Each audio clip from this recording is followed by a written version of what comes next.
have such a dirty theme song. Perfect. We may want to clean that up. There's been some complaints. So we used to, the audience used to be just advertising people, and they like that kind of thing. Now it's children. It's a lot of children watch the show. Oprah obviously watches the show a lot, and so couple things. Welcome to another Fearless QA. We're excited to have Adam Engle on the show from Mind and Life Institute. And my dad, as usual. And then we're doing an experiment where we've got a live audience and of like 13 people. So you may hear chuckling and booing. We don't know what's going to happen. We're a little bit nervous about it, but thank you for coming. Woo! Make noise.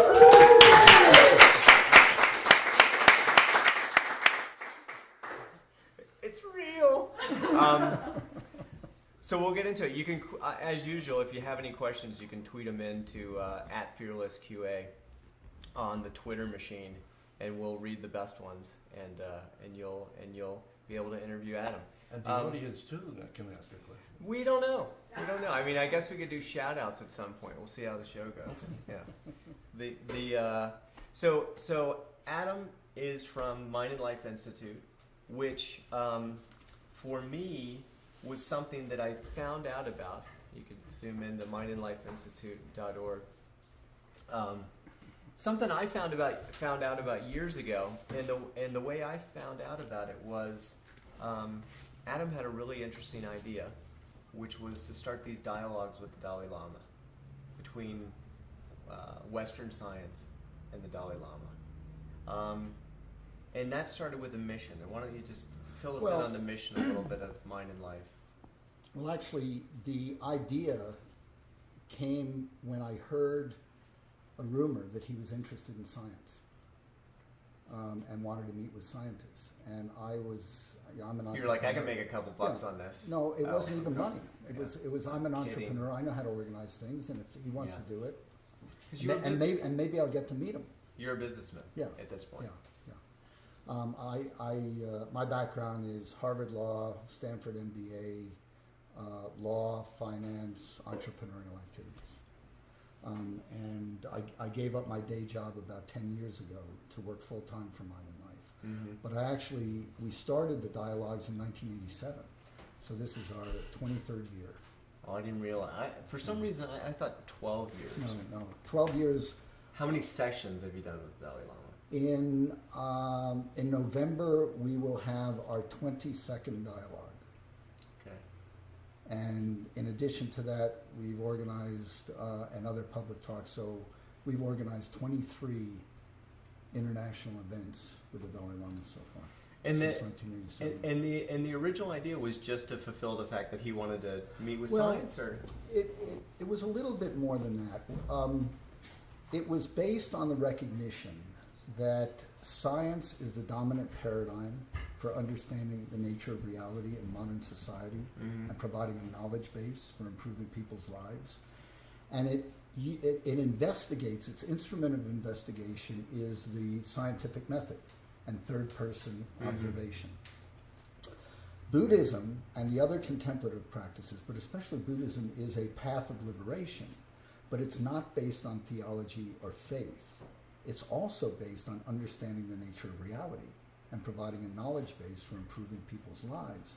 But it uses first-person investigation, refining the human nervous system through meditation, and then applying that for understanding the nature of reality. Mm-hmm. So the idea was... So you're in your body.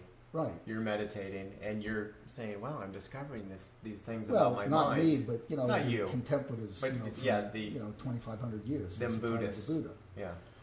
And so the idea was, here we have these two very, very valid systems for knowing that have no way of communicating, organized way of communicating or collaborating.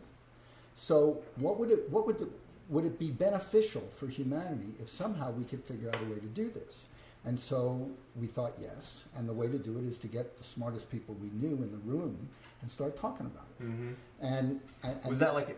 I mean, that's a massive epiphany to bring those, first person and third person analysis together. Yeah, and that was really a product of His Holiness. Okay. And also my original co-founding partner, along with His Holiness, Francisco Varela. Mm-hmm. And Francisco Varela was a Chilean-born, Harvard-educated neuroscientist living in Paris, who actually was a practitioner of Buddhism, student of Trungpa Rinpoche here in Boulder, mm-hmm. and then also other Tibetan masters.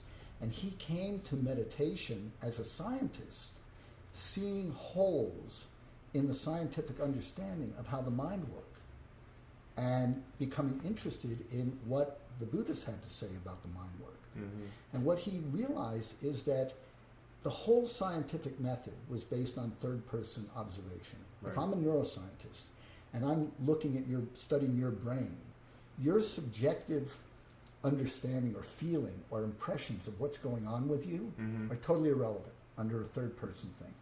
I basically, have brain imaging stuff, and I show you pictures, or I give you sounds, or I, perturb your body in certain ways, and then I look at what's going on in the brain. The first-person approach is to actually say, well, what are you feeling? What's your experience at this point in time? And collating that data is revolutionary in modern science, and that's at the core of what we're doing. We talk about an integrated mode of knowing, mm-hmm. not only third person but also first person, but also multidisciplinary. Because if you really want to understand the way the mind works, culture is really important. And there are a lot of other things that go into the mix. And understanding how the mind works and providing tools for people to train their minds in wholesome and healthier ways is critical, for a happy life. And that's your mission. Yeah. Yeah, basically what we're trying to do is to popularize the understanding that mental and emotional fitness is really important for health and well-being, even planetary survival, and to use the scientific investigation of these mental and emotional fitness practices based on contemplative practices, in the same way that scientific data has been shown to be effective in nutrition mm-hmm. research and physical fitness research. Once people understand scientifically that this is beneficial for them, then it motivates people to engage. And after 20 years of doing this, all sorts of experiments fell out of this, and over that time, and we'll cover some of that stuff. And over that time, leading up to today, I'm reading headlines that this really works, and people who I don't think are really traditionally have not been interested in meditation are coming to me because they know that I meditated 3 times. Like, hey, can you help me? I want to try it. And a lot of it's coming out of the press pickup of the work that you started 20 years ago. Yeah. Let's go back. Let's come back to that, and now talk about a little bit about you and how did you even get from Harvard Law into what you're doing now? Well, when I finished law school, I got a plum job. That's a good school, Harvard, right? I've heard good things about it. Yeah. Yeah, I had a good time. Like you don't have to do this kind of stuff. You could make a boatload of money. Oh, I could make a lot more money. Believe me. That's another story, the dialogue that I've had with my brother about all this stuff. But what happened was that when I was at Harvard, and I was preparing to graduate, and I had turned up 1Y for the military, so I didn't have to go to Vietnam and go through that craziness. Harvard, there was someone who set up a traveling fellowship at Harvard that was given as a prize to the top students graduating from various schools. And you would get a stipend of money to just go travel for a year. And you didn't have to do anything except travel. Wow. I didn't win that. Oh.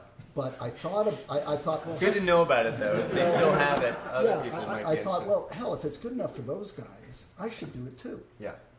And so on your own time. On my own, yeah. on my own money. I've been working ever since I've been 12, so I had some savings, and things were dirt cheap in those days. So when I was interviewed for a job, and I made it a condition that I would go to work, but I took a year off. Who hires you with that? I really love you, this place. I'm excited to come on board in a year. That's Well, you know, the interesting thing at the time was I got several offers of people who wanted to do it on that basis. What I wanted to do was to actually work for them on a clerkship as a graduate, and then with no obligation to come back. And there was only one guy who would hire me that way. Okay. And then he offered me a job before I left. But anyway, so I finished the bar exam. I bought a one-way ticket on the SS France from New York to France.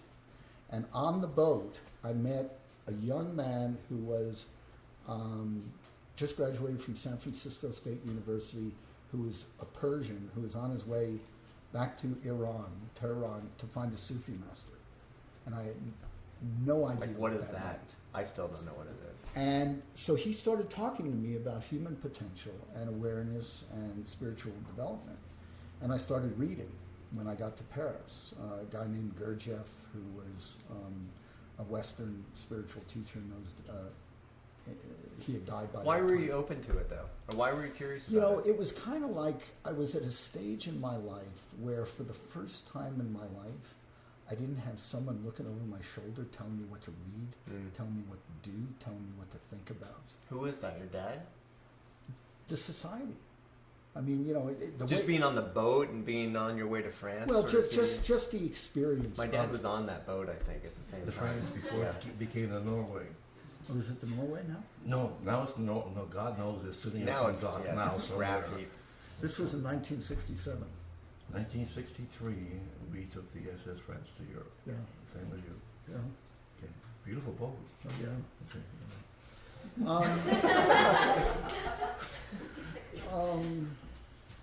And you were saying why? You're like, why?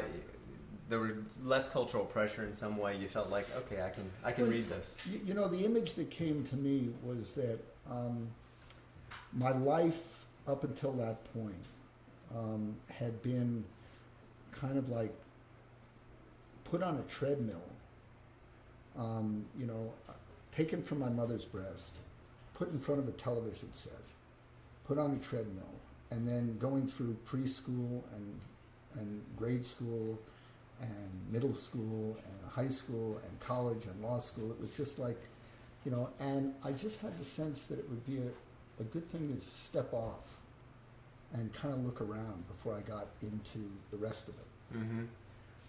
So I was open and I started reading, and the more I read, I said to myself, well, I don't know whether any of this stuff is real, but if it is, it beats the shit out of law.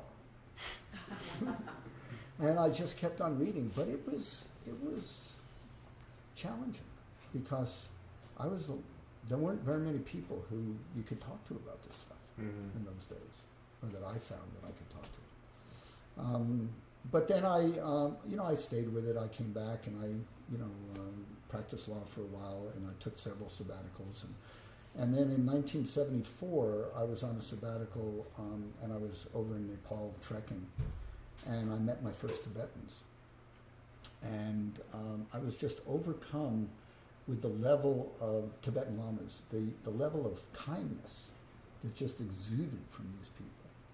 And at the same time, I was kind of put off by, the costumes and the, the ritual and stuff like that. And so, but it stayed with me, and it overpowered the connection that I had made with the Sufis, because I had eventually actually made my way to Tehran and met a Sufi master and had gotten involved in that kind of work. But and then when I came back to the United States after that sabbatical, I was living in California, and I heard this rumor about the Dalai Lama wanting science, to meet with scientists, and I thought, I'll do that. It took me a year to meet his office, the people from his office, and get authorization. Mm-hmm. And then Francisco heard about it, we hooked up, and then it took another couple of years to manifest the first meeting.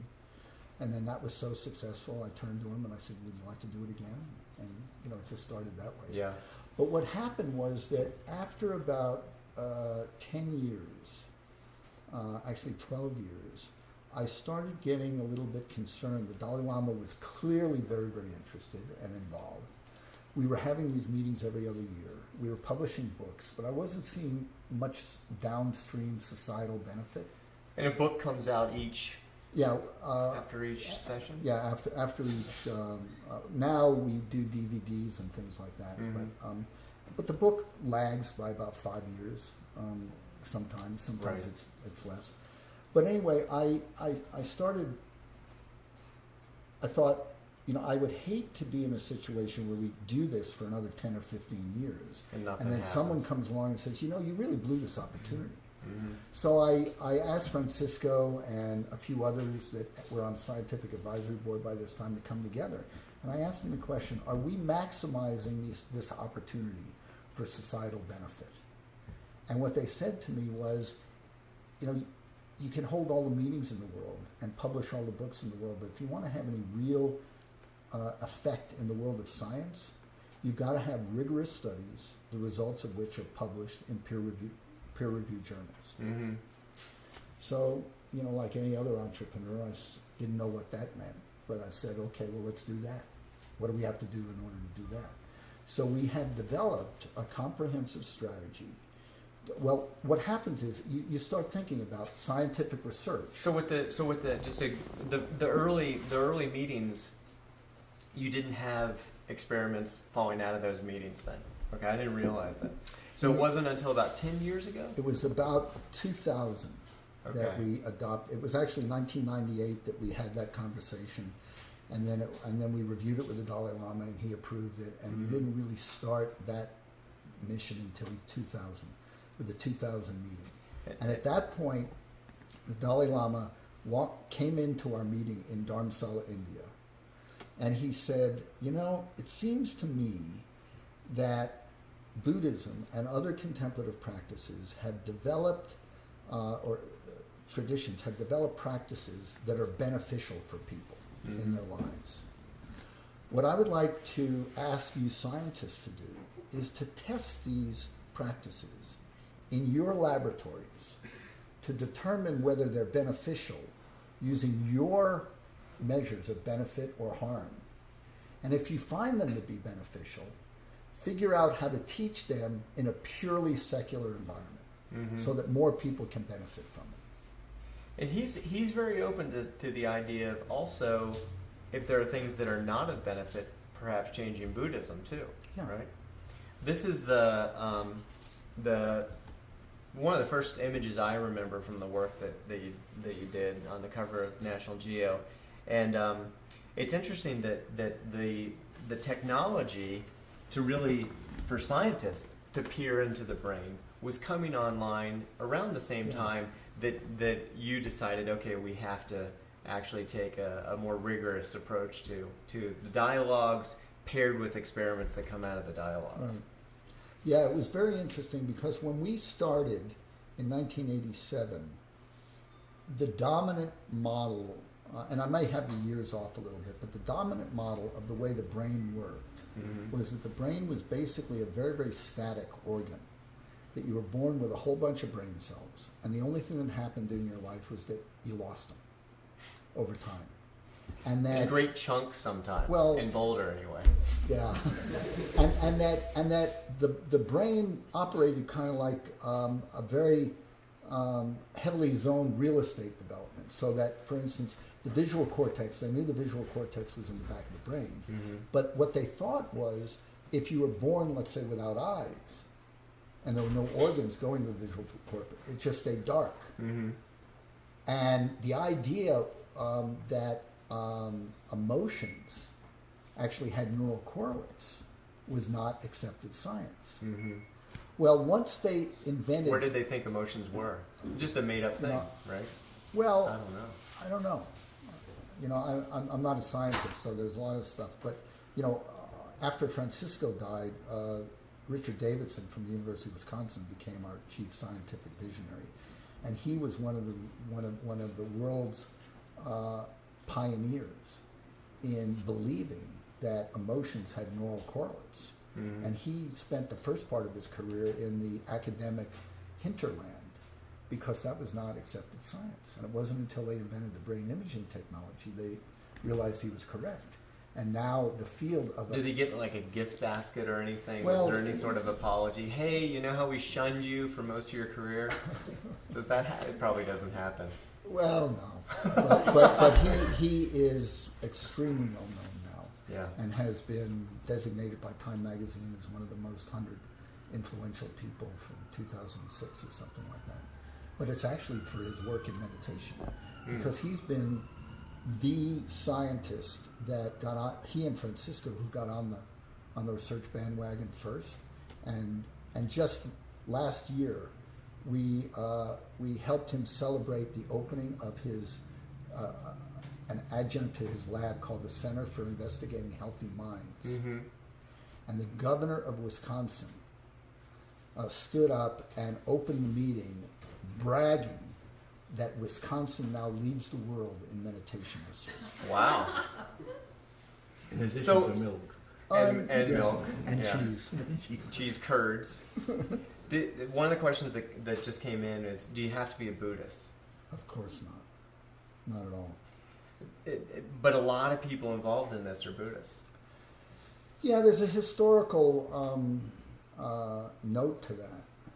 And we're trying to expand the research from the Buddhist roots into other contemplative systems, yoga. And as a matter of fact, I just got an email yesterday from someone who runs an organization for the International Association of Yoga Researchers or something.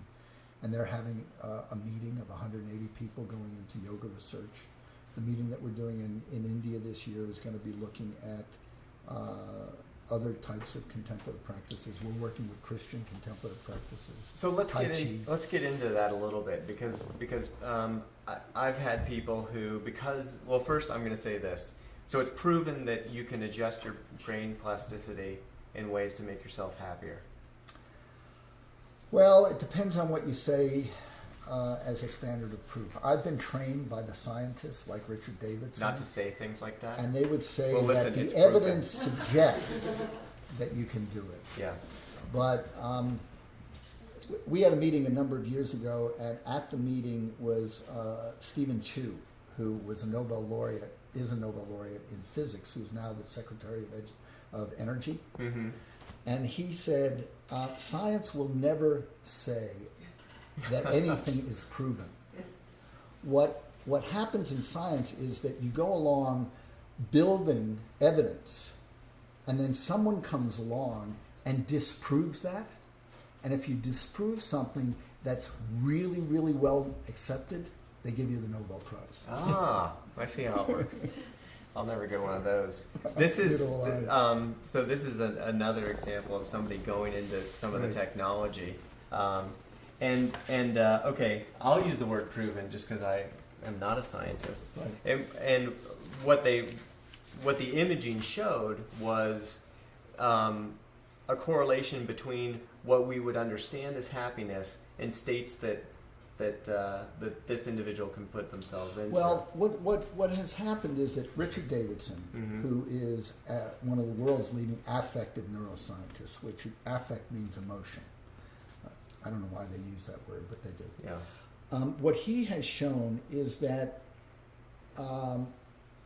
self-reports of happiness and well-being are highly correlated with a ratio between brain activity in the left prefrontal cortex and the right prefrontal cortex. So that if you got a higher ratio of left activity, it's more correlated with self-reports of happiness. Again, this is the third person. Right. And the first person. Here's what I'm experience. feeling.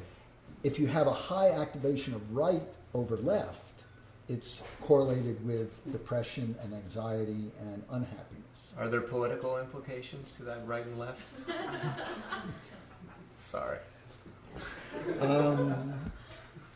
never thought of that. That's actually interesting. It's convenient that it works that way, isn't it? Well, maybe not. I don't know. So what's happened is that they have shown that people who have a long history of meditation are off the charts on the left over the right. It's And what also about been people- shown that novices who begin meditation can influence what Richie has called the happiness set point. Okay. That the happiness set point, this ratio of left over right or right over left, can actually be changed through practice. And that's pretty big news. It's very, very hopeful news. Yeah. Very But it's getting hopeful pickup news. in the press. Yeah. It's I read about it. I have friends who read about it. This guy here, I think, has been talked about in. His name is Mathieu Ricard, and he's a French. He doesn't look French. Yeah, but he's a he was educated as a molecular biologist in France, and once he got his PhD, he went to India to investigate some of these Tibetan masters and became a monk and lives in Nepal now. And some people in the press call him the happiest man in the world. I've heard that. So if you don't want to become a Buddhist, I don't even know how you become a Buddhist. At what point at what point are you meditating enough that you become a Buddhist? Well, I'm not even sure that I am a Buddhist, but I practice. You know, I'm a practitioner of Buddhist tradition. So if I really don't want to be a Buddhist, Yeah. but I want to take advantage of some of the practices that are available, what would be your advice? Well, I think there is an adaptation of simple Buddhist meditation called mindfulness-based stress reduction, MBSR. It was established by our Mind and Life Vice Chairman, John Kabat-Zinn, years before I think he started that in about 1975, so 10 years before Mind and Life started. It's based at the University of Massachusetts Medical Center, and it's practiced all over the world now. It's a worldwide movement, mostly in a hospital setting. And it's an 8-week course where basically what John did was he had the insight that you could take the simple practices in Buddhist meditation. You could strip out the Buddha dogma and just look at the practices, and you could teach those. And that led to greater states of well-being, stress reduction, dealing with pain more effectively. And so he went to the University of Massachusetts Medical Center in Worcester, Massachusetts, and he said, you people have patients that have pain that you don't really know what to do with because you've tried everything. Send them to me and see whether I can help them. And they gave him an office in the basement, and they started sending him people. And people started relating to their pain differently, and they reported that it was beneficial. And this now has grown into a worldwide network of practitioners. And then the mindfulness base now is added to cognitive therapy, to drug rehab, eating disorders, and things like that. Is there a book like Meditation for Dummies? Does that exist? Well, this fellow here, Mathieu Ricard, I haven't seen the book yet. I think it's coming out this month. It's called Why Meditate. And if someone there has a Google, no, I was thinking something I know. here. People seem to be really intimidated that they're. It's interesting. It's interesting to contrast that with gym and then lift weights and go, I suck at curling. I'm so out, but I do meditating. Well, what I would suggest that they do is to choose a contemplative-based practice that is not sitting meditation, something like Tai Chi or yoga or something like that. Because meditation, the word meditation is extremely misunderstood. It feels weird. It's misunderstood. Yeah. It actually, in the Eastern languages, the word that they have translated into meditation really is more familiarization. It's a process of familiarizing yourself with how your mind works. And then as you become more knowledgeable of how it works, then you become happier and more aware. That seems more reasonable. Yeah. But 8 weeks, an 8-week course, A lot of people I don't think are going to do that. What's the easiest way? Like, is there a book about 5-minute meditation? Is there right? Because everyone's got 5 minutes. Probably. Well, I mean, anyone can.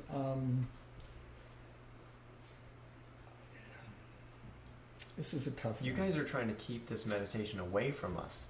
No, you're not. We're making it much more accessible. What I say to people is that, how often do you spend in the gym? There's 15-minute abs. I need 15-minute brain or something. You right? can do that. You can do that. Really? Yeah. I mean, you don't have to start with an hour or 45. With 10 minutes? Or? Yeah, but it also is very beneficial to have some kind of instruction. Mm-hmm. Someone that can, coach you in some way or another, so that when questions come up, you know how to ask them and get answers. But simply, the basic traditional technique for people starting is to watch their breath. It's basically an attention training mechanism. And so what happens is the traditional instruction is either put your consciousness on your belly as you breath air going in and out of your nostril. Mm-hmm. And the reason they use the breath is because even if you forget about it, it's still there. Mm-hmm. And so you start off and you can keep your eyes open or close your eyes, and then you just put your attention there. And then see how long you can hold it. Without something else distracting you. And then you get distracted, and then you bring it back, and then you get distracted, and then you bring it back. And you do that, and it's kind of like training a muscle, like a bicep. Right. After a while, you do this long enough, and you find that you can do that. And then what happens is you realize how hard it is to do that, and how your mind just flips around and does all this. Yeah, I think people stuff. people get upset at the fact that they have 1,000 thoughts, and then they're the feeling is, well, I suck at this. It's just part of it, right? That's never going to stop. The thinking. Well, maybe when you're dead. Maybe. Well, for the brain at least it will. Yeah. Yeah. So it's okay to have all those thoughts. It's okay to have the distraction. That's part of the familiarization. Yeah. I mean, once you become familiar with the fact that those thoughts are just cascading, when a disturbing thought comes, you don't get as upset by it.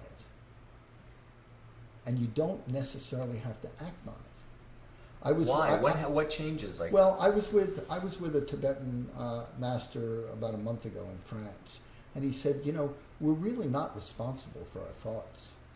I mean, they just come and go. What we're really responsible for is our actions based on those thoughts. Mm-hmm.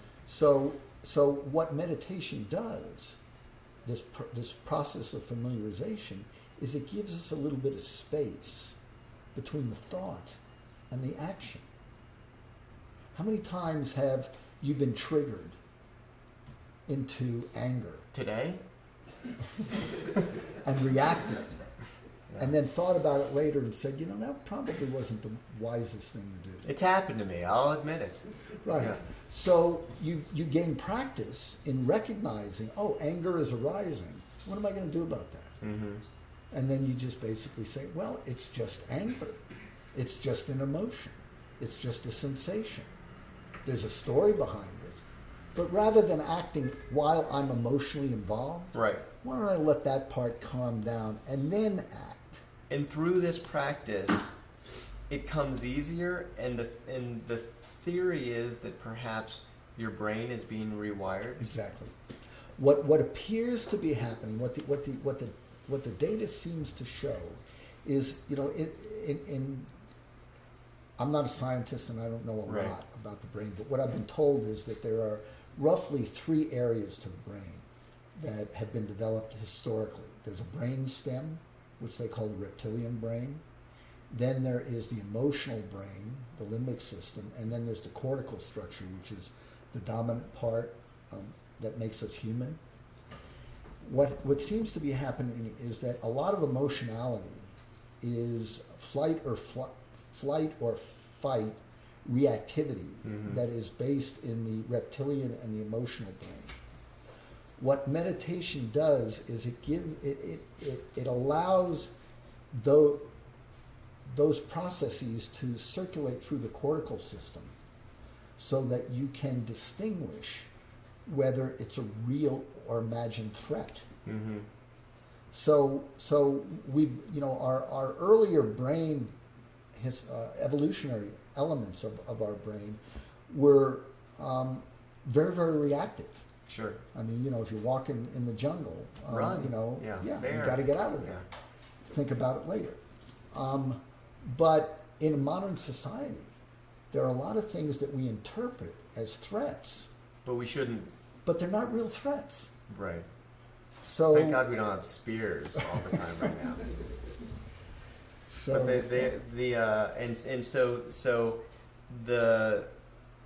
as you practice, you become wired in a different way. The next time those feelings come up, it's actually easier, right? The Yeah. next time an emotion comes up, it isn't as much of a struggle to be the observer. You've rewired yourself to be the observer, Exactly. I guess. And that somehow corresponds to happiness? Well, there are a couple of other steps in it, but yeah. What are the other steps? Well, part of what happens is that you start realizing that a lot of these thoughts that we take as real, that create a lot of unhappiness in our lives, are just thoughts. And most of the things that we worry about and are afraid about in life never ever happen. Mm-hmm. And so you become aware of the fact that you're ruminating and thinking about some of these things, and then you say, do I really want to go there? Let me deal with what's really in front of me, Right. rather than what I'm imagining is going to happen. You had a great story about your girlfriend Oh, yeah. that sort of touches on what's real, what's not real, and just by rewiring yourself, you begin to perceive things in a completely different way. And obviously, we're all comfortable with the idea that two people perceive the exact same thing. One will see it as a blessing, one will see it as a tragedy. You and I deal with that all the time, and so. So that story about your girlfriend, I think, is kind of appropriate. Yeah, what happened was, and this was even, it was about 10 years even before mine in life, but it was after I had met, I've been thinking Did you about have this another stuff question? Yeah, go ahead. for a Keep number going. of.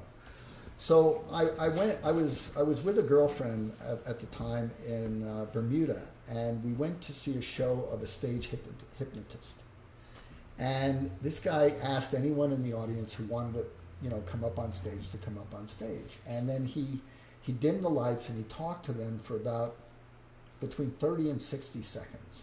And then he asked them to hold their arms. And so he chose who he wanted to deal with. And my girlfriend was one of them. And she was a very intelligent college graduate, physical therapist. And then So kind of a hard body. yeah. And he talked to this group of people for another maybe 2 minutes. Yeah. And then he started putting them through all sorts of routines. And at one point in time, he cut an onion and he gave it to her and he said, "This is a beautiful rose." And she took this thing and she smelled it and she held it up to her cheek. And she, kind of got this dreamy thing about it.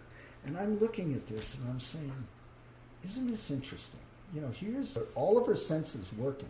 Right. And this guy talks to her for a couple of minutes, and she's looking at an onion and seeing a rose. How can I ever trust what I'm seeing when I'm angry?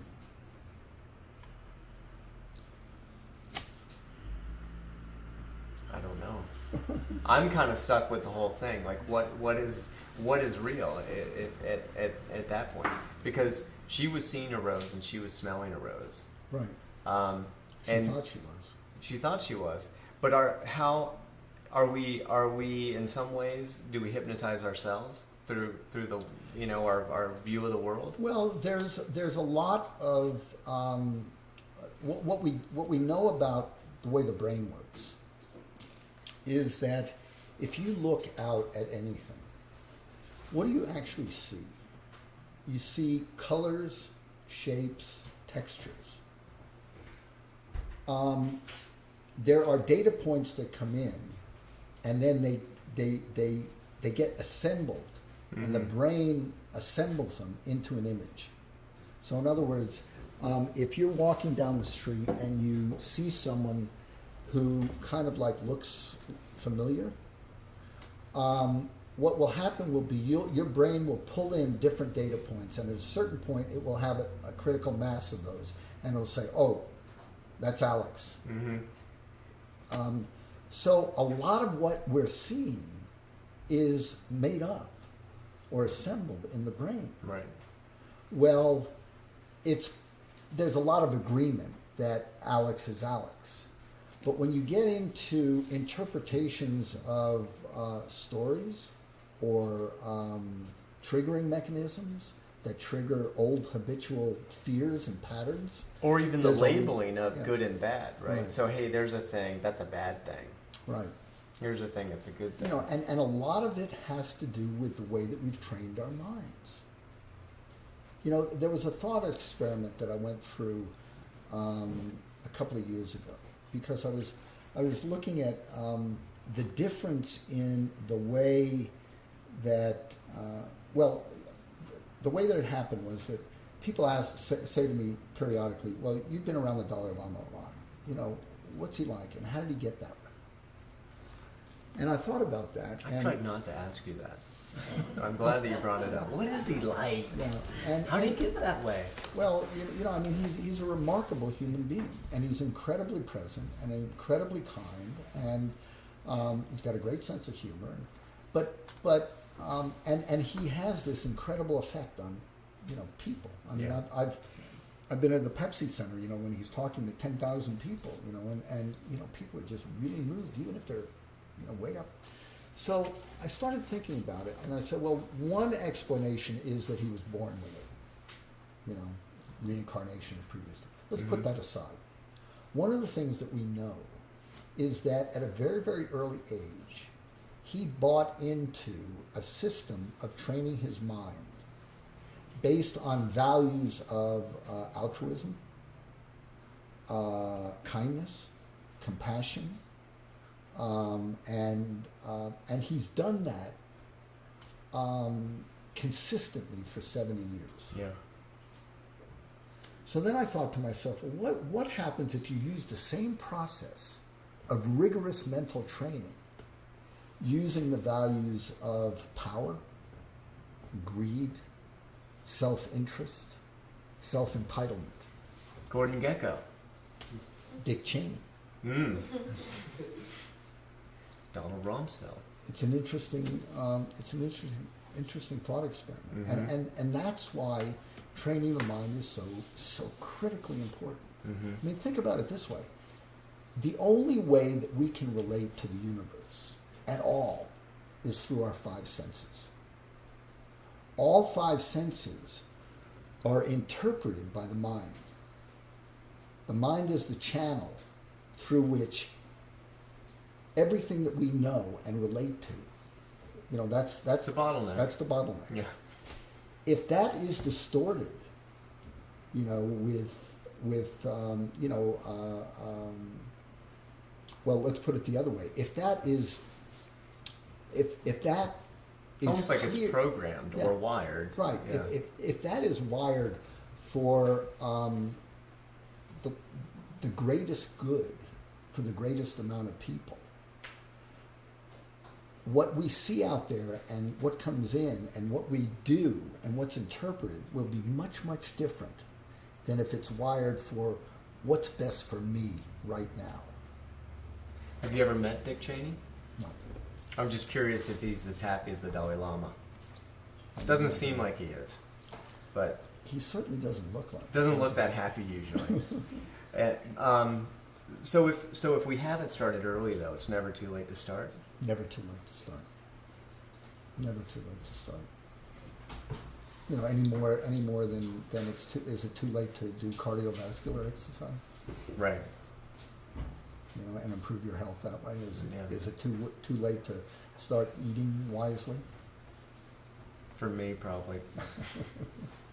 No, I don't think it is. I think it's but I think in this culture, there may be folks who think, well, I'm wired this way, and I'm not going to be able to fix it. And that's why neuroplasticity is so incredibly helpful, because we and it's know a complete now, reversal of what we thought the brain was. Exactly. Yeah.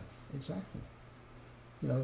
Every thought, think of it this way. It's kind of most of what happens in neuroplasticity, as I understand it, is the rearranging of the connections between the neurons. Mm-hmm. It's not some of it is cell Development. birth, Mm-hmm. neurogenesis.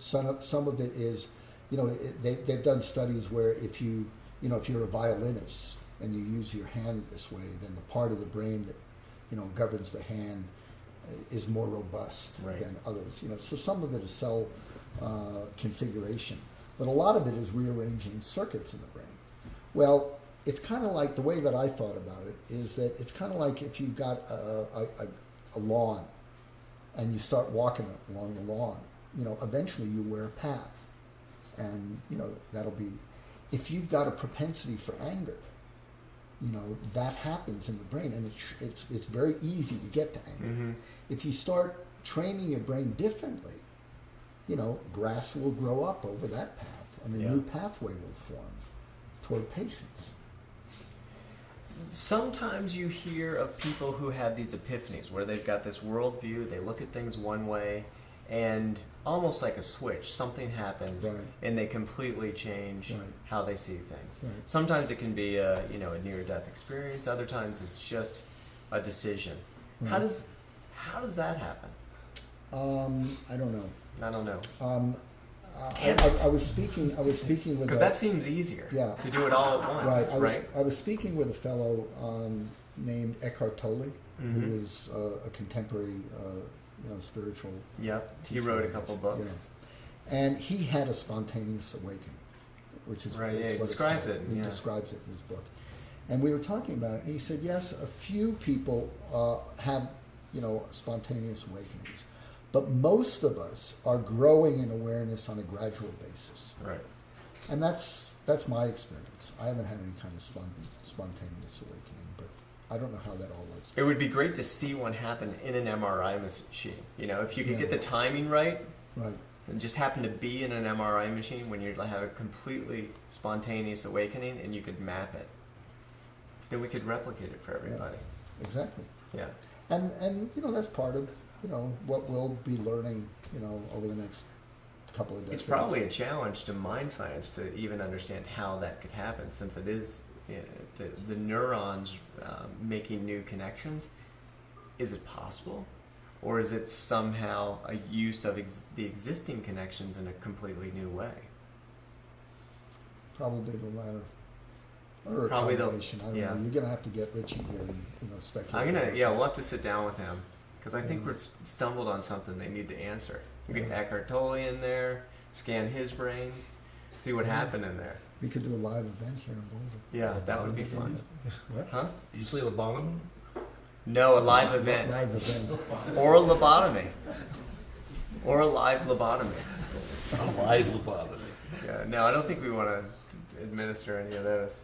I just thought this was a great image of one of the I guess this is you guys talking. This was our first public meeting.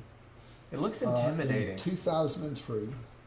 This happened on the stage of the main auditorium at MIT, and this was the final session. We've got this is Richie Davidson. This is Eric Lander, the head of the Human Genome Project. This was really a breakthrough meeting. Jonathan Cohn from Princeton, Steve Coslin. And what happened there, when we decided that we wanted to do the scientific research, what we realized was that in order for research to be meaningful, it had to go on for a couple of decades minimum, and there had to be a lot of studies. And in order to do that, you need scientists who want to do that work. And at that point, there were none. Right. And you somehow had to link them to NIH funding. And there was very little of that was going into this field. So we figured, how do we develop that field? And that's basically what Mind and Life has taken on as its task. Getting the scientific infrastructure motivated to do this. So what are the big challenges now for Mind and Life? Well, the biggest, the interesting thing is that we have been incredibly successful in starting from nothing. Yeah. I mean, literally, in the year 2000, we didn't know any reputable academic science labs that were doing this research. Richie started it, Francisco started it. I've got some graphs here. Oh, great. We actually, well, let me get back to this meeting here. In 2003, what we did was we figured, well, in order to do this, we've got to go public with what we're doing. We started the meeting in 2003, and we followed that with a summer research institute to train scientists on how to do that in 2004. This is a graph of the number of studies that have been reported in peer-reviewed journals, and you can see how they're growing since 2004. Yeah, huge. And this is the NIH funding that's going into the sector. NIH stands for? National Institutes of Health. That's the government entity that funds most of the biomedical research in the country. So over the dozen years that we've been doing this now, the research thing, we have assembled an amazing network of academic scientists and academics that are involved in this work. And we're ready to go to scale. But what hasn't come to the party is big philanthropy yet. You know, normally what happens... Gates Foundation has not stepped in? No, not at this point. You know, the work so far has been funded by... the analogy in venture capital is we've gone through the angel rounds, yeah. You know, and we're ready for the institutions to come in, or the institutional investors. And they haven't come yet. And we're looking for financial partners who are ready to take this through. And the numbers are not big. I mean, our budget right now is about $1.5 million a year. We'd like to take it up to about $5 million, and most of that money would be in training scientists and providing research grants to motivate scientists to get into certain things. And I guess that to me it seems like the benefit is broader than. Well, we get a question from the audience, maybe. Does Buddhism have a point of view on creativity or imagination? Against it, mostly. I'm not sure what that... Are Buddhists for or against creativity? I guess is the question. Well, very, very much for. Probably for it. Actually, you know, imagination, visualization is a very, very critical part of Tibetan Buddhism. You know, basically, they call it Vajrayana or Tantric Buddhism. Tantric has been associated in the popular thing with sex, but it really is translates as transformation.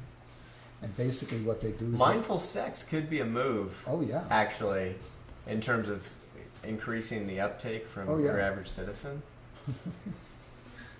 Well, there's a whole... I'm just giving you marketing ideas. Yeah, I'm a marketing guy. There's Mind and Life, sex clinics. We'll pass on that. All right. I'll just keep them coming now. Yeah. But what they do is they have very elaborate visualizations of ideal states, what you want to be, and then you visualize that coming into your body. So imagination plays a huge part in... And so I think the reason why foundations might want to get involved with this work is it seems very aligned with the challenges that we're facing. Unless we can imagine a future that's different than the one that Hollywood is portraying, where we all die in an asteroid or the Earth eats us. Yeah. You know, that we probably can't get there unless we can imagine and understand the degradation that we're doing with the way we're approaching life. We can't create a new system. Yeah. But it doesn't have to be that grand. I mean, it's like just having a less stressful life is a value. Curing depression. You know, there's a therapy now called mindfulness-based cognitive therapy, which is proving to be the most effective way of dealing with depression. One of the ideas that I've had is what could be developed for dissemination in a workplace. Right. And what would simple mindfulness meditation or some type of contemplative practice do to absenteeism, healthcare utilization, drug usage, simple things like that. You don't have to go all the way to saving the planet, but I think it's a big part of it. But what if it happens anyway? That'd be awesome. Wouldn't that be? Yeah. But you could, the reason why we started a mindfulness thing at the agency before I left. And what'd that look like? It was a former Buddhist monk who came in and did sessions with people, and people loved it, or they still love it. It's still going on. And he's actually here in Boulder at the office, and he's actually, I think, kind of launching a career in doing this for other businesses too. And I'd like to meet him. I'll introduce you. Of all the things that we've ever done, that was probably the single thing that many people said, please keep this going. Yeah. And so how long were people doing it? Well, the sessions are twice a week, and you can come, and there's a group sessions, and then he also does individual sessions. But it's an easy thing to replicate. Yeah. And when I did it mostly because I thought, as an agency, you're a loudspeaker into culture, and if the work that you're doing has a higher intent, it's going to be a good thing. Yeah. And that was a hard thing to teach people or even interest people in, because it has to come from you, right? So we began that work, and how many years has it been going on? Oh, not even, probably less than a year. Yeah.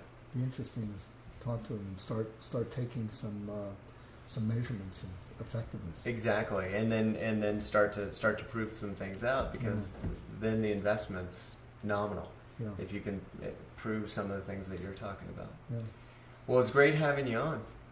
We're out of time. How about that? It goes quickly. Yeah. Thanks, Dad. Okay. some good stuff.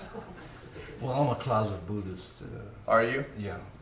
Come out of the closet. You've got the haircut. We can make the probes work. Yeah. No, Buddhists don't get probed. No, what? This? We got to get some of this going for you. Yeah. Tons of, check out the website, mindandlife.org. Get involved, donate. If you're a marketer and you want to help out, they're looking for better ways to get the word out with social media. Get smart about that. So, thanks for tuning in, and thank you. Thanks a lot. Appreciate it. Roll the music. And thank you for tuning in. Thanks.